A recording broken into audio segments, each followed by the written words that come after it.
Student,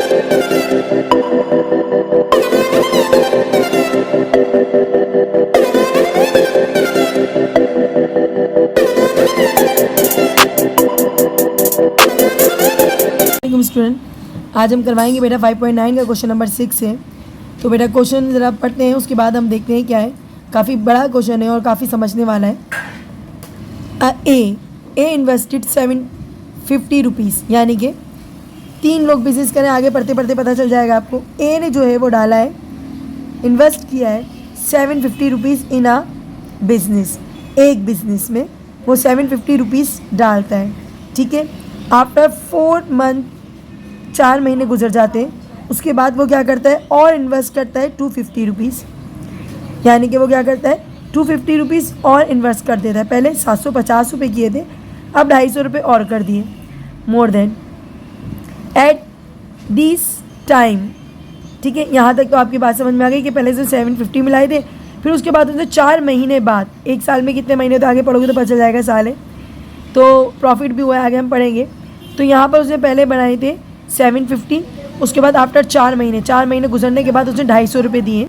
एक ही बारी तो ख़त्म। उसके बाद क्या होता है, उसके बाद ये होता है एंड दिस टाइम, यानी कि 4 महीने गुजरने के बाद क्या होता है, बी एक और बंदा आता है, बी ए, और वो ज्वाइन कर लेता है ए का बिज़नेस। ए के बिज़नेस में ज्वाइन डाल देता है, इन्वेस्ट करना शुरू करता है, और वो 1500 रुपये इन्वेस्टिंग 1500 रुपीज़ डाल देता है। यानी कि 4 महीने गुजरने के बाद, यानी कि 8 महीने के लिए उसने डाल दिए अपने, क्या डाल दिए, 1500 रुपये डाल दिए। उसके बाद क्या होता है, आफ्टर 3 मंथ्स, 3 मंथ गुजरते हैं, बी क्या करता है 500 रुपये ले लेता है वापस। 3 महीने के बाद वो 500 रुपये के हिसाब से वापस ले लेता है, ठीक है। बात समझ आ रही है।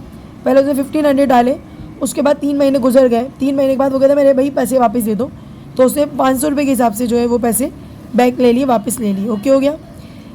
And at this time C join, तो जैसे ही वो जाता है उसकी जगह ज्वाइन कर लेता है बिजनेस सी। और सी कितने महीने बाद ज्वाइन करता है पता है बच्चों जी, 5 महीने गुजर जाते हैं। 4 महीने यहाँ गुजर गए, 3 महीने यहाँ गुजर गए, 12 महीनों में से 7 महीने निकाल दो, तो 5 महीनों के लिए ज्वाइन करता है बिजनेस। एक साल में 12 महीने होते हैं ना, 4 महीने बाद तो बी ने ज्वाइन किया, उसके बाद सी ने ज्वाइन किया 3 महीने मज़ीद, 4 महीने ये, 3 महीने ये, 7 महीने बाद ज्वाइन करा बिजनेस को, यानी कि 5 महीनों के लिए, ठीक है। देन बाय इन्वेस्ट 5000 रुपीज़, उसे सबसे ज़्यादा पैसे मिला है 5000 रुपीज़। एक साल गुजर गया, आफ्टर अ 1 ईयर, एक साल के बाद दी गेन अ प्रॉफिट, उनको प्रॉफिट हासिल हुआ 4264 रुपीज़ उनको हासिल हुए, यानी कि 4264 रुपये हासिल हुए। आउट ऑफ दिस प्रॉफिट, इस प्रॉफिट में से हिस्सा करें बी का, अच्छा बी एक सेकेंड और, आउट ऑफ दिस प्रॉफिट, इस प्रॉफिट में से आउट करें मतलब निकालें, was paid 52 rupees per month for managing the business. B जो है ना एज अ मैनेजर काम कर रहा था, उसे अपना हिस्सा तो निकाल दिया, लेकिन एज अ मैनेजर काम कर रहा था 12 महीने, उसकी सैलरी 52 रुपीज़ थी, तो 12 महीने के हिसाब से उसने ये पैसे भी बिजनेस में से लिए, तनख्वाह हासिल की 52 रुपीज़ 12 महीने लिए उसने, ये भी निकालना है प्रॉफिट में से, ठीक है। द बिजनेस में से फाइंड द शेयर ऑफ, जो बचे हुए पैसे होंगे ना, find the share of each in the profit. अब इनमें से तीनों का प्रॉफिट मालूम करें। सवाल काफ़ी बड़ा था बच्चों।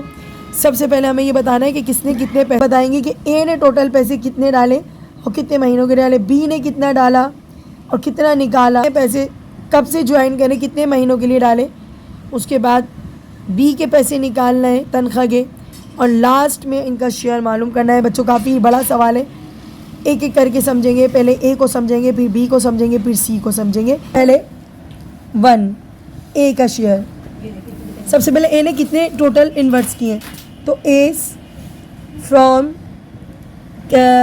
फर्स्ट लिख दो, फर्स्ट पहले तो उसने इतने मिलाए थे ना, फर्स्ट कितने मिलाए थे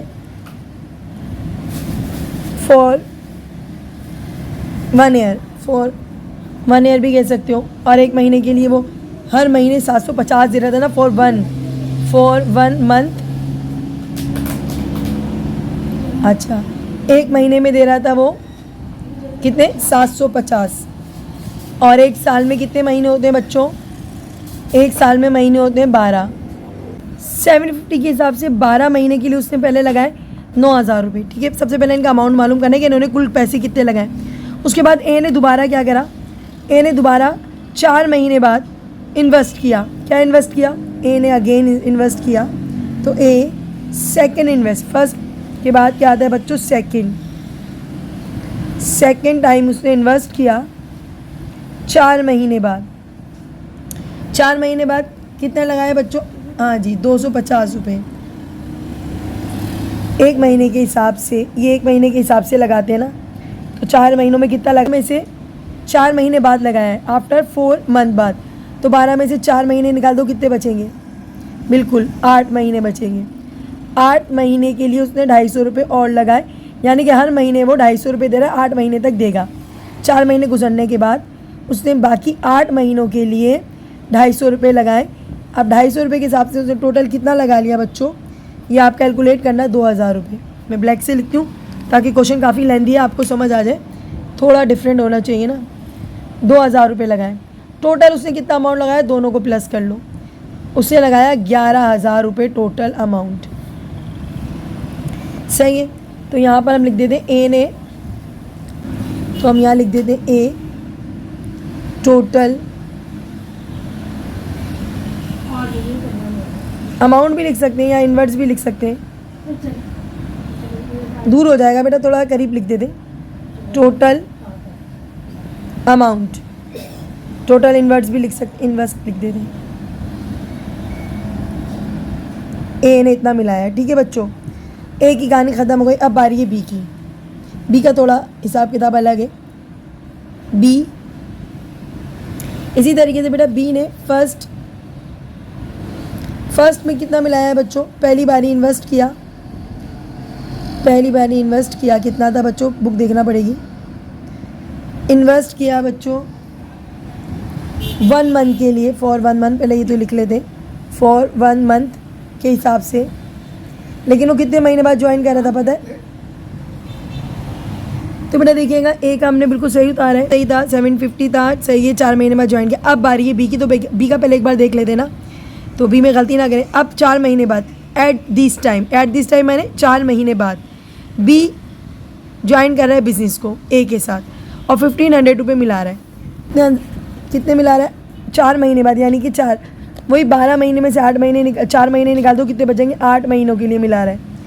8 महीनों के लिए कितने मिला रहा है, 1500 रुपीज़। अब इनको मल्टीप्लाई करके देखते हैं क्या अमाउंट आता है। तो बेटा आपने क्या लिखा, 12,000 रुपीज़, पहली बारी में 12,000 रुपीज़ मिलाता है।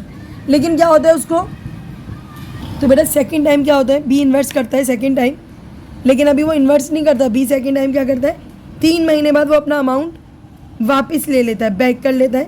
तो ये वापस लेगा, तो बी विड्रॉ कराता है, यानी कि वापस ले, कैपिटल या अमाउंट लिख सकते हैं। तो बी क्या करता है कि अपना कैपिटल या अपना सरमाया, बी क्या करता है, अपना कैपिटल फॉर 1 महीने वाले के हिसाब से, फॉर 1 मंथ, सब में लिखना बच्चों, एन नहीं लगाया मैंने ऊपर, MONTH, फॉर 1 मंथ के हिसाब से वो कारोबार शुरू होने के फ़ौरन 3 महीने बाद वापस ले लेता है। तो यानी कि 8 महीने के लिए रखवाया था उसने, कितने महीने के लिए रखवाया था, 8 महीने के लिए। 3 महीने गुजरे अभी, 3 महीने गुजरे, 8 में से 3 निकालो, कितने बचे, 5 महीने। अब 5 महीने, 3 महीने तो उसने आराम से 12,000 रुपये 1500 के हिसाब से दे दिए थे। लेकिन क्या करता है वो, अब जैसे 3 महीने गुजरते हैं ना, अब 3 महीने गुजर जाते हैं कारोबार को, लेकिन वो क्या करता है, बी जो है ना, वो क्या बोलता है कि भाई यहाँ जो है ना, हमें बाकी महीनों के हिसाब से, यानी कि 5 महीने बचते हैं ना, 3 महीने गुजर गए, 8 में से 3 निकालो, कितने बचे, 5 महीने बचे उसके पास, ठीक है। 5 महीने जो बचे हुए ना, वो कहता है मुझे मेरा अमाउंट वापस चाहिए, लेकिन ए सारा अमाउंट तो नहीं दे सकता ना उसको। तो ए ने भाई उसको बोला कि 500 के हिसाब से तू बाकी के महीने के पैसे ले लो, उसने मांगना शुरू कर दिए। तो 5 महीनों के 500 रुपये के हिसाब से उसने कहा मुझे वापस दे दो। 5 महीने जो बचे ना 500 के हिसाब से, इस 12,000 रुपये में से बेटा, इस 12,000 रुपये में से 500 रुपये पर मंथ मुझे चाहिए, और 500 पर मंथ चाहिए, और 5 महीने बचे, उस बाकी 5 महीनों में 500 रुपये मुझे करके दे दो। तो उसने क्या करा भाई, उसने ये करा, ज़रा सिचुएशन को समझो पहले। 5 महीने बचे, ओके, उसको चाहिए भैया, ज़रूरत पड़ गई है, उसने कहा 500 रुपये मुझे हर महीने चाहिए भाई। तो उसने बोला अच्छा ले लो 500 रुपये। तो 500 रुपये के हिसाब से वो 2500 रुपये ले रहा है हर महीने, मतलब हर महीने नहीं, एक महीने वो 500 लेता है, दूसरे महीने 500 लेता है, तीसरे महीने 500 लेता है, 5 महीने जो बचे ना 8 महीनों में से, वो 5 महीने 500 रुपये लेके 2500 रुपये पूरे साल ले रहा है उससे अपने अमाउंट में से, यानी कि 12,000 में से वो 2500 रुपये उसने ले लिए, ठीक है, हर महीने उसने 500 रुपये लिए। अब बताओ बी ने टोटल अमाउंट कितना दिया, सोचो, बी टोटल अमाउंट, सारी परेशानी बी ने ही करी है बेटा, बी टोटल अमाउंट कितना, या टोटल इन्वेस्ट कितना हुआ, 12,000 पहले उसने दिए थे, सही है, उसके बाद उसने बोला भाई 2500 रुपये दे दो, टोटल कितना अमाउंट दिया, माइनस करके बताओ जल्दी से, 2500 निकालो बेटा, तो बचेंगे 9,000 रुपये। ये टोटल इन्वेस्ट किया है किसने, ये इन्वेस्ट किया है बी ने, तो बी का टोटल इन्वेस्ट किया है 9,500, ए का टोटल क्या है 11,000।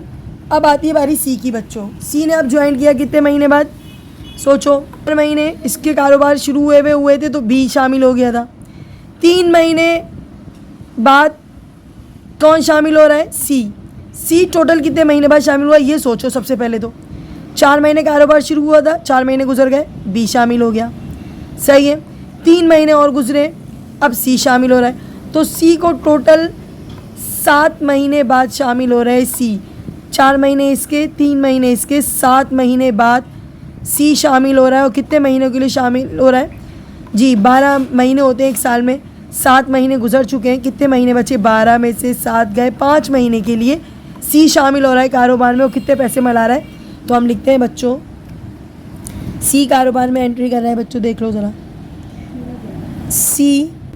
सी इन्वेस्ट करता है कितने महीने के लिए, फॉर 1 महीने से,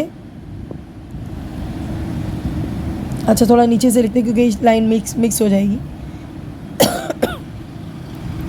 सी इन्वेस्ट करता है 1 महीने के हिसाब से 5,000 रुपीज़, 5 ब्लैक से लिखते हैं, 5,000 रुपीज़, और कितने महीने तक करेगा ये 5,000 रुपीज़, 5 महीनों तक, कितने महीने तक करेगा, 5 महीने तक, क्यों, क्योंकि बाकी 5 ही महीने बचते हैं ना बच्चों, अभी बताया मैंने आपको, 5 मल्टीप्लाई कर दें, 500 500 5 5 से 25, 25,000 रुपये इन्वेस्ट करता है, 25,000 रुपये इन्वेस्ट करता है। अब सबका अमाउंट पता चल गया किसने कितना मिलाया, 11,000 ए ने, 9,500 बी ने, और 25,000 मिलाया सी ने। अब सबका अमाउंट पता चल जाता है तो सम ऑफ रेशियो निकालते हैं, उसके बाद प्रॉफिट में हिस्सा देते हैं। बेटा अब तो बहुत इजी हो गया, एक अमाउंट ए के नीचे लिखो, क्योंकि ये तो हम तमाम एक्सरसाइज पूरे चैप्टर में हमने यही पढ़ाया है, सही है, तीनों के दरमियान रेशियो निकालना है, बी का बी के नीचे लिखेंगे, और सी के नीचे अमाउंट लिखेंगे, अच्छा ये बी का गलत लिख दिया, बी का तो कम हो गया था ना अमाउंट, 9,500 हो गया था, और सी का क्या है 25,000। सबसे पहले काफ़ी बढ़िया अमाउंट है, छोटा करते हैं, 2 0 तो सबके काट देते हैं पहले, अब ये 110, 95 और 25 नहीं 250 बचे, 2 0 कट गए ना, तो बेटा ये देखो मज़ीद किसी टेबल में आ रहा है, अगर आ रहा है तो काट देते हैं, तो ये मज़ीद आ रहा है बेटा 5 के टेबल में, 5 2 10 और 1 कैरी हो गया, 5 2 10 की टेबल में देखिए ये आता है, बिल्कुल आता है, 5 1 5, 4 कैरी दे दिए, 45 हो गया, 5 9 45 हो गया बच्चों, और 5 5 25, 0 का 0, अब नहीं जा सकता बिल्कुल क्योंकि ये ऑड आ गया, और ये दोनों इवन इसलिए नहीं जा सकता। सम ऑफ रेशो मालूम करेंगे बच्चों, सम ऑफ रेशो सबको पता है बच्चों, इन सबको प्लस करते हैं, क्या आता है 22 प्लस 19 प्लस 15, तो बेटा प्लस करने के बाद आता है 9 और 2 11, 1 कैरी हो गया, और 5 और 1 6 7 9 9 91 आता है बच्चों, सम ऑफ रेशो 91 आता है। Share of A share of B से पहले एक चीज़ और थी बेटा, क्वेश्चन में आओ दोबारा बुक खोलो और बुक में चेक करो बच्चों, और क्या लिखा हुआ है, एज अ मैनेजर बी ने बहुत तंग किया है बच्चों, बी ने प्रॉब्लम और कर रहा है, as a manager 52 rupees per month लेता है, 52 रुपीज़ एज अ मैनेजर लेता है बच्चों, तो पहले हम बी को दे देते हैं जितने पैसे उसको चाहिए थे, तो बेटा सबसे पहले टोटल प्रॉफिट हम भूल जाते हैं, पहले हम लिख लेते हैं टोटल प्रॉफिट। बुक से चेक करो बच्चों क्या है टोटल प्रॉफिट। तो देखते हैं भाई 4,264 रुपीज़ टोटल प्रॉफिट है। अच्छा जी, उसके बाद क्या होता है बी, जो शुरू से प्रॉब्लम कर रहा था, तो बी को हम देंगे as a salary, as a manager salary. तो बी सैलरी लेता है, सैलरी मतलब तनख्वाह लेता है बी 52 रुपीज़ के हिसाब से। 12 महीने होते हैं एक साल में, कितने रुपए लेता है वो बताओ।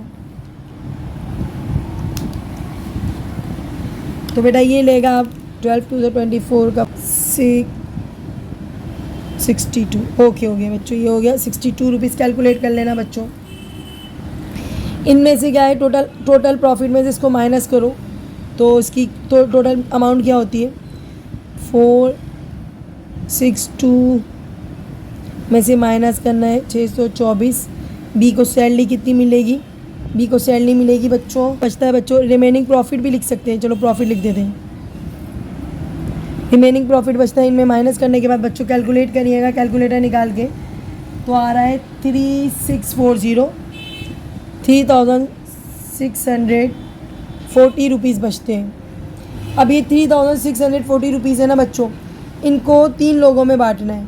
और ठीक है क्या करेंगे बच्चों शेयर ऑफ ए में, जल्दी से बताइए। 2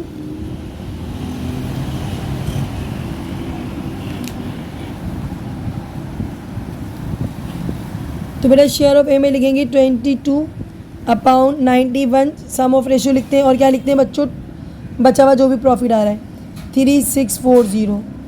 ठीक है कैलकुलेटर निकालें तो बहुत बेहतर होगा बच्चों, काफ़ी लंबी कैलकुलेशन हो जाए।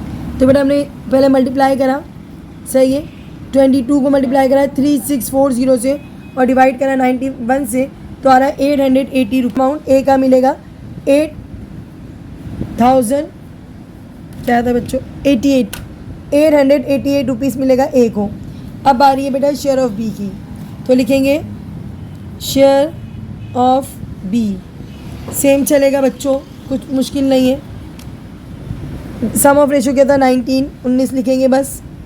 91 मल्टीप्लाई बाय 3640। चले भाई दोबारा से करते हैं और कैलकुलेट करेंगे तो पता चल जाएगा। 19 मल्टीप्लाई बाय 3640 डिवाइडेड बाय 91 760। क्या लिखेंगे बच्चों 760 rupees.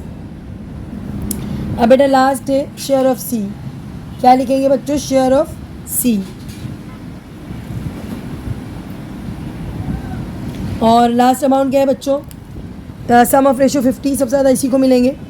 50 divided by 91 multiply by 3640। बेटा कैलकुलेट करेंगे 50 मल्टीप्लाई बाय 3640 डिवाइडेड बाय 91 2000 कितने मिलेंगे बेटा इसको 2000 रुपीज़। आंसर मैच कर लें बुक से। जी बिल्कुल आंसर बिल्कुल राइट है बच्चों, आप लोग देख लीजिएगा। ठीक है सबका अमाउंट यही आ रहा है बच्चों, दुआ में याद रखना, अपना बहुत ख्याल रखना। अल्लाह हाफिज़।